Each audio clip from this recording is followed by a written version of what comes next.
Earlier this morning, President Biden spoke with reporters about the apparent assassination attempt, saying he feels Congress should step in to get the Secret Service more help.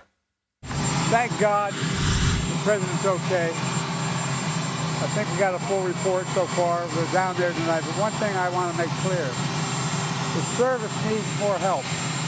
And I think the Congress should respond to their needs if they, in fact, need more services. Mary Ellen O'Toole joins us now to discuss this. She's a retired FBI special agent with the Behavioral Analysis Unit. Thank you so much for being here. Oh, you're welcome.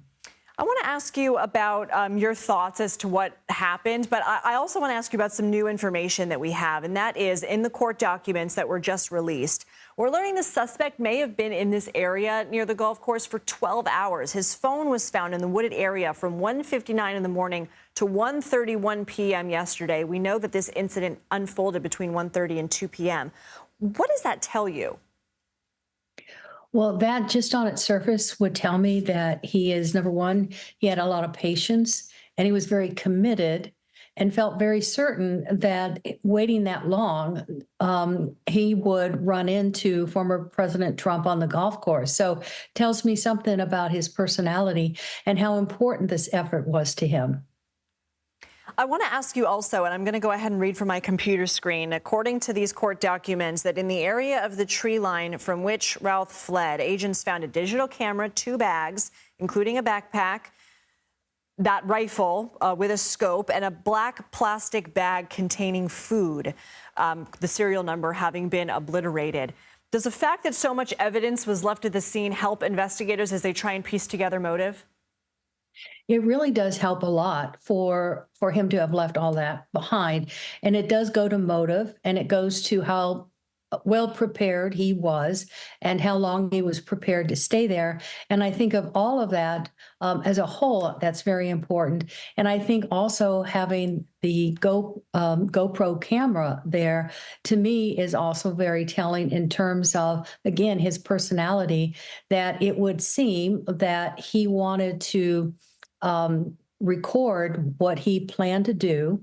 And that shows us kind of a sense of self-righteousness, because you don't record something like this unless you're very proud of what you're doing. So all of these things really help in an evidentiary point of view, but it also says a lot to me about his personality.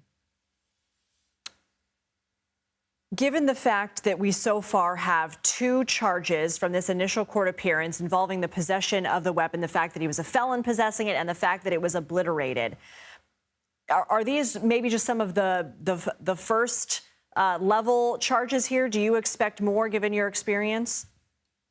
I definitely would expect more charges as they complete the investigation. I think these are just preliminary charges. We'll see more.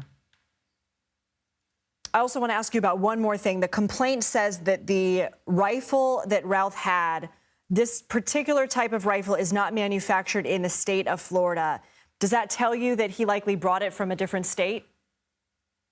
Yeah, he probably did bring it from elsewhere, knowing that it was not something that he could access there. I mean, that certainly could change depending on the investigation if he got it from somebody who was in Florida once he arrived there.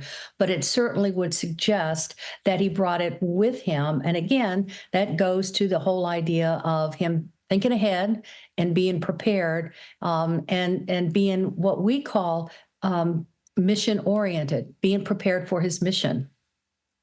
Mary Ellen O'Toole, we have so much new information coming in. I really appreciate you being with us and helping us make sense of some of the details. Thank you.